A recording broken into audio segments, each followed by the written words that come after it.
partimos de una resolución manifiestamente injusta por parte del Tribunal Supremo y esa decisión judicial tiene una consecuencia que llamamos extrapenal, que es la privación del escaño por parte de la presidenta del Congreso, y entendemos además que es una resolución arbitraria a todas luces. Se han puesto 2 recursos de amparo, uno contra la sentencia del Tribunal Supremo, que es la que provoca con su consecuencia extrapenal que Alberto haya sido privado injusta y arbitrariamente del escaño, y el otro recurso de amparo contra la decisión de Batet, que entendemos que, aunque si bien es cierto que es una consecuencia de la sentencia, no era una consecuencia necesaria. Debió haber adoptado otro tipo de decisión que no pasara por la privación del escaño. Y en nuestro equipo hemos entendido que el Tribunal Supremo partía de un prejuicio, de una falta de equidistancia entre lo que estaba enjuiciando y la persona a la que enjuiciaba, y que no era un árbitro neutral, dado que ese prejuicio se pone de manifiesto a la hora de dictar sentencia. Es decir, no se puede decir en un recurso, creo que el tribunal no era imparcial porque lo condena injustamente. No, partimos de que no era imparcial porque se ha puesto de manifiesto en la sentencia, donde se reprocha a Alberto el haber dicho en su derecho de autodefensa, en el derecho a la última palabra, el haber dicho determinadas cosas, como por ejemplo que pensaba acudir al Tribunal Europeo de Derechos Humanos si se le castigaba injustamente, y eso fue plasmado en la sentencia, y entendemos que, como no era necesario que se plasmara, ahí lo que hace el tribunal es manifestar su disgusto, le reprocha y le dice que son palabras inapropiadas y que el tribunal incluso se ha sentido perturbado. La ley establece que en ese momento en que el acusado está ejerciendo su derecho a la última palabra, pues si realmente se está excediendo de lo que estipula la ley, en ese momento el presidente de la sala le tiene que apercibir, le tiene que regañar, le tiene que reprender, ¿vale? No se hizo nada en tu caso, por lo tanto tus palabras eran absolutamente pertinentes y no inapropiadas, desde luego. ¿Qué ocurre? Que luego en sentencia se plasma por escrito que tus palabras son inapropiadas y que se tomaron como una advertencia que podría perturbar a los tribunales de justicia. Eso, en una sentencia condenatoria, no está bien visto. Ya de entrada es poco estético, ¿eh? En una sentencia absolutoria a lo mejor te lo tienes que tragar y decir, bueno, pues esto es lo que pensaba de mí el tribunal, pero me ha absuelto. Pero en este caso concreto se nota la animadversión, el disgusto del tribunal, y lo plasman por escrito. Da igual que lo plasmen antes, durante o después de dictado la sentencia, es que está ahí puesto. Y eso es lo que se percibe como falta de imparcialidad. Ya tenían un prejuicio. En Europa, por un chascarrillo de estas características ya escrito en sentencia, que no deja de ser un chascarrillo, eh, sí que tendría lugar a entender que se ha vulnerado el derecho al juez imparcial. Claro que sí. Por eso le estamos diciendo al Constitucional, previendo que su doctrina es muy estrechita de miras, queremos que la cambie. Y le decimos, mire, adapte usted esta doctrina porque no se adapta a la que en Europa rige. Entonces ellos no solamente rechazan eso que tú estás diciendo, no, no, no, esto no es libertad de manifestación, este señor dio una patada, sino que además al hilo de eso dicen que tus alegaciones son inapropiadas. Es decir, ligan un razonamiento con el otro, están ligando el objeto del juicio con lo que ellos sienten y piensan de lo que tú has dicho. Además dicen que tus palabras eran tendentes a crear perturbación en el tribunal como una clara advertencia. Eso que no me diga nadie que no es una manifestación de disgusto, de reproche y de animadversión contra la persona. Estando en donde estaba, en el Tribunal Supremo, en una sala como acusado, con 7 magistrados, etcétera, digamos, la repercusión mediática del caso y demás, y yo soy ahí, un pobre diablo sentado en la silla aquella, que lo único que tenía posibilidad era de hablar y comentar mi visión de las cosas, y resulta que yo desde ahí, frente a 7 magistrados del Tribunal Supremo, soy yo el que tengo la capacidad de condicionarlos a ellos, de coacciones no dijeron, de como de, pues eso, de condicionarlos, Perturbar. perturbar. Luego la sentencia es absolutamente inmotivada, no tiene razón, no tiene razonamiento lógico, no tiene juicios de inferencias que sean lógicos, que es lo que se exige a la hora de la verdad para condenar a una persona. Vemos como sin absolutamente ninguna prueba mínima y suficiente para condenarte, te han condenado, porque no puede ser una prueba mínima y suficiente la declaración de un único testigo en estas circunstancias. Es verdad que se admite el único testimonio como prueba de cargo para condenar. Esto es algo que está totalmente admitido. Hay libertad para que los jueces valoren las pruebas que tienen ante sí. Pero cuando se trata de un testimonio único, el esfuerzo probatorio o el esfuerzo de reflexión que hay que hacer en la valoración de la prueba es redoblado, porque el testimonio único es considerado casi como prueba sospechosa, en el sentido de que hace falta corroborar. Y claro, y la jurisprudencia lo tiene muy clara, la jurisprudencia del propio Tribunal Supremo, ojo, la tiene clarísimo, que tiene que haber corroboraciones. ¿Y qué tipo de corroboraciones tiene que haber? Pues tienen que ser objetivas, es decir, que salgan del ámbito que pudiera dominar el propio testigo. Es decir, no se trata de que yo digo que he recibido una lesión, voy al centro de salud, no me ve ninguna lesión, dice que refiero que tengo una lesión, pero yo ya he provocado una corroboración. No, la corroboración tiene que estar fuera del ámbito de control del testigo. Es decir, que otra persona lo haya visto, algo que sea una corroboración objetiva. El tribunal dice, ya bueno, él refiere, es que no le duró mucho la lesión, ¿vale? Bien, pero es que no tenemos nada objetivado. Y ante esa falta de objetivación o de objetivización, pues tenemos una ausencia de prueba de cargo brutal. Había unos cuantos policías que levantaron un atestado y dijeron, estaba este señor ha sido identificado, Alberto Rodríguez. Ya, bueno, pero es que eso no vale como prueba. Es que esos policías ni siquiera acudieron al juicio. A lo mejor de haber acudido al juicio nos habríamos encontrado con la sorpresa de que, bueno, yo no me acuerdo, me lo dijo fulanito. ¿Y dónde está fulanito? Pues fulanito no está ahora mismo. Cualquier cosa O sea, podía haber sucedido, pero que el Tribunal Supremo tome como prueba lo obrante en un atestado que no ha sido corroborado en el juicio ni ha sido sometido a prueba es un error garrafal, es un error de primero de derecho. Y por eso lo que creemos no es que el Tribunal Supremo no sepa enjuiciar, ni sepa derecho. Sí sabemos que saben derecho, lo que sabemos es que ya partían de un prejuicio y querían condenar. Y luego hay una cuestión muy, la verdad, muy importante, ¿no? Que es lo que dicen una magistrada y un magistrado que redactan un voto particular, no están de acuerdo con la sentencia y dicen, la versión de este señor, el testigo único, que dice que se le ha pegado una patada, es muy lacónica, no dice nada, es que no da detalles, solamente dice, sí, fue él, me dio una patada, pero no me impidió seguir trabajando. Fue muy, muy parca, muy insuficiente para entender que por sí misma revelara pues algo trascendente, ¿no? Y además dicen estos dos magistrados que firman el voto particular, lo digo porque no creo que ellos mientan, estos dos magistrados estuvieron en el mismo juicio, ¿no? Dicen, bueno, pero es que además el parte de lesiones no dice nada. Y además no basta con que partamos de la fiabilidad del testigo. O sea, yo no puedo partir como magistrado de la fiabilidad del testigo. No, no, no.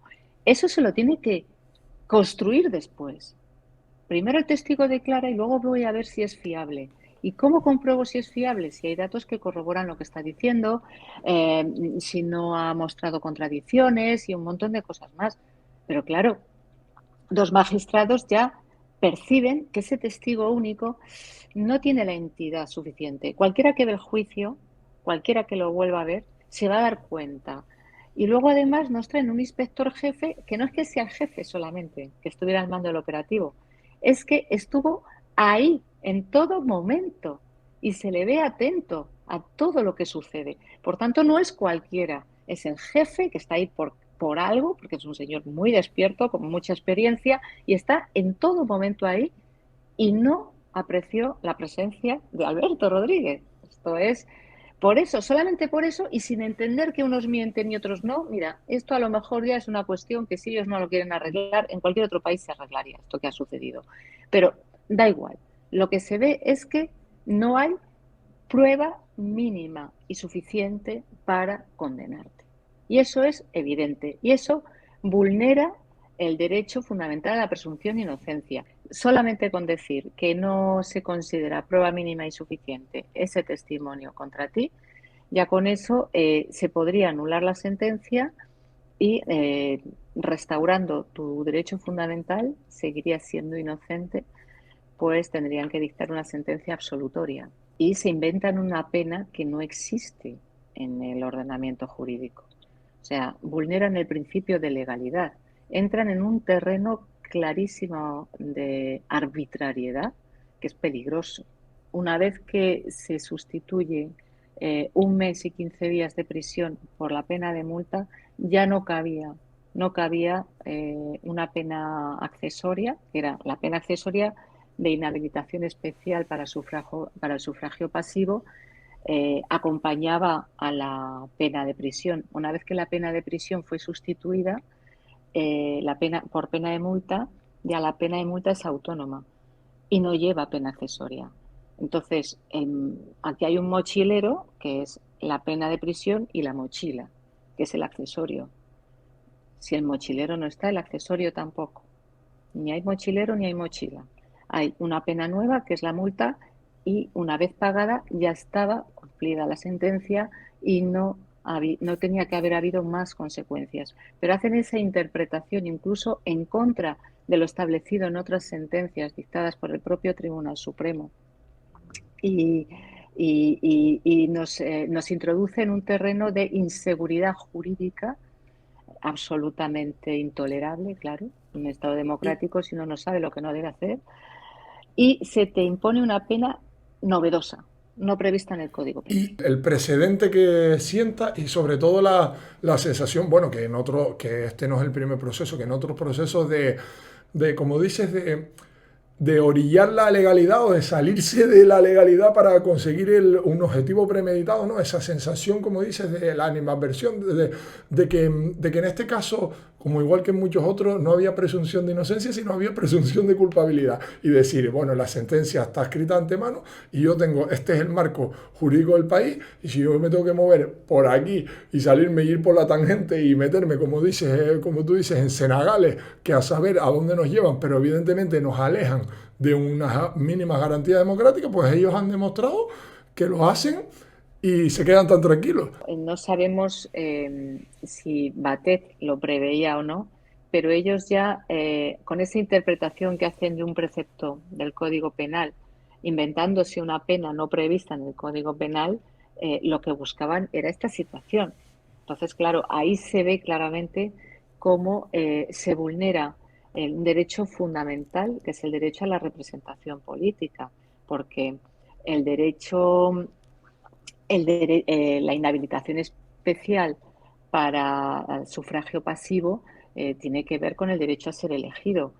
Y solamente esa inhabilitación especial no te habría privado del escaño, como mucho haber suspendido por unos días, que ni eso lo vemos, ¿eh? O sea, esa pena accesoria, primero, no te la debieron haber impuesto, pero una vez impuesta está mal ejecutada, porque era solamente para sufragio pasivo, no conllevaba ninguna pérdida del escaño, pero desde luego Batet se equivocó claramente y no debió haber tomado esa decisión. Yo me centraría más tal vez en el recurso de amparo en lo que afecta a la resolución de la señora Batet, que es la otra parte de la historia, es decir, cuando ella se atribuye unas competencias que no tiene, cuando ella se inventa una norma que no está ni en la Constitución ni en el reglamento del Congreso, y en base a esas invenciones y esa atribución de competencias que ella no tiene, decide privarte del escaño.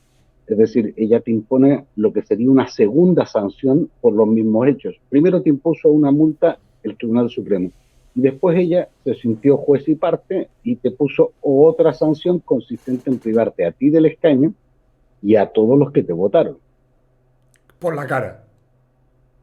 Hombre, y tanto por la cara, porque mira, nosotros más o menos sabemos leer, hemos leído bastante la Constitución, hemos leído el reglamento del Congreso y no hemos logrado encontrar dónde se inventó ella que tenía competencias para hacer lo que ha hecho. Yo estoy convencido de que el miedo es libre y ella actuó motivada por el miedo hacia las consecuencias que ella pudiese tener. Y eso, pues evidentemente para ser la tercera autoridad del Estado no es lo más aconsejable. Es decir, si tú eres la tercera autoridad del Estado, lo que tienes que hacer es actuar como tal, no dejarte intimidar por nadie, ¿no? Ella como persona debería de desprenderse del miedo, porque cuando una persona tiene miedo no puede ejercer una función pública, mucho menos ser la tercera autoridad del Estado. Una vez que ya se desprenda del miedo y actuando como la tercera institución del Estado y sobre todo como presidenta del Congreso, perfectamente podría rectificar su decisión y no esperar a verse obligada a hacerlo porque lo decida bien el Tribunal Constitucional, bien el Tribunal Europeo de Derechos Humanos. Es decir, eh, esperar a que te quiten la razón cuando sabes que no la tienes es una actitud bastante poco digna, bastante poco ética y sobre todo bastante poco democrática. Cuando no hay una norma que ampare una actitud o una actuación o una decisión, evidentemente hay que buscar otra explicación. Siempre en la vida hay otra explicación. Las cosas no pasan por accidente, es decir, no te han privado del escaño por accidente, te han privado por una decisión política. Lo que se trataba era de alguien que no encajaba en el Congreso de los Diputados, sacarle de ahí porque no vaya a ser que nos saque los colores más de una vez, como ya hiciste en diversas ocasiones, ¿no? Mostrando un rigor ético, un rigor político, un rigor ciudadano. Es decir, eras el representante de la gente que te votó. Bueno, Eso, yo creo que estamos en una democracia enferma. Hace mucho tiempo lo vengo sosteniendo y desde la parcela en la que nosotros nos movemos, que es la parcela jurídica, a mí me da la sensación de que tenemos una sociedad bastante enferma y sobre todo una forma de hacer las cosas en las altas instancias jurisdiccionales, políticas, en los centros de poder, que distan mucho de ser las propias de un Estado democrático y de derecho. Pero cuando se te ha privado a ti del escaño, se le ha privado de representación política a ti, a los que te votaron y a los que no te votaron, pero que participaron en el proceso electoral. ¿y qué pasaría si, con respecto al constitucional, si ese escaño fuera ocupado, ellos tendrían mucho más fácil, digamos, fallar contra los derechos fundamentales y contra los derechos de todos, pasar página, decir, bueno, y a mí que me están contando, este escaño está ocupado y continuamos adelante, ¿no? Bueno, yo creo que sostener de que no pasaría nada es un arte bastante equívoco, pero te voy a poner dos ejemplos que son indiscutibles. Y a mucha gente no le va a gustar, pero el presidente Puigdemont, eurodiputado, Oriol Junqueras, eurodiputado. El asiento del presidente Puigdemont se mantuvo libre durante los 6 meses que duró la pelea jurídica para que él se pudiera sentar. El de Oriol Junqueras fue ocupado, ya no tiene sentido su recurso. Y no tiene sentido su recurso porque no pueden sentarse dos en la misma silla. En cambio, desde mayo hasta diciembre, que fue reconocido que el presidente Puigdemont tenía razón, su escaño quedó vacío. Y su gente no tuvo representación, la trasladamos esa representación a los juzgados, a los tribunales europeos, hasta que el Tribunal Europeo dijo, este señor tiene derecho a sentarse. Y por lo tanto no hubo un problema de sobreocupación del asiento. Vale, o sea, te entendí perfectamente y esto que acabas de dar es una clave fundamental, importante. Si ese escaño estuviera ocupado, realmente sería como una especie de borrón y cuenta nueva y dirían, bueno, todo esto no ocurrió y no habría posibilidad de que jurídicamente ganáramos, pero como dice, no es una cuestión de que lo gane yo personalmente, Alberto Rodríguez, sino que se gane, digamos, de cara a la participación popular y a la participación democrática de la gente, que se gane este proceso judicial y por lo tanto acabaría todo ahí, como dice, no se puede ocupar por dos personas el escaño y os dirían, mira, a mí que me estás contando, el escaño ya está ocupado, aquí no se vulneró ningún derecho de nadie ni nada y venga, que pase el siguiente. Y si dentro de un par de años deciden hacérselo a otra persona, a otro representante popular, en donde sea, lo harán y encima dirán, mira, se lo hicimos a este y aquí no pasó nada y aquí tenemos la sentencia y así lo podrán repetir hasta el infinito, ¿no? Bueno, a ver, vamos a ver, los canarios están muy acostumbrados a los aviones. Si el avión tiene 350 plazas, no tiene 351. El avión puede viajar con 349, pero no puede viajar con 351. Yo te agregaría un argumento, es que el escaño no está desocupado, el escaño está ocupado, solo que a su titular no le dejan entrar a sentarse, pero ocupado está. Y la decisión de la señora Batet lo que ha hecho es alterar las mayorías parlamentarias, privándote de la capacidad de acceso a los botones del votar sí, no o abstenerte en ese escaño que está ocupado porque ese escaño le corresponde a la gente que te votó a ti. Es decir, quien altera las mayorías parlamentarias no es Alberto Rodríguez por empeñarse en luchar por su escaño, sino que quien las altera es quien te privó del acceso a ese tablero que tenéis los diputados delante, que es donde votáis. Bueno, yo imagino que en los próximos días o semanas el tribunal se pronunciará en el caso del recurso contra el amparo de la señora Batet. Se tiene que pronunciar sobre dos cosas, una admisión o inadmisión y otra, nosotros hemos planteado medidas cautelares.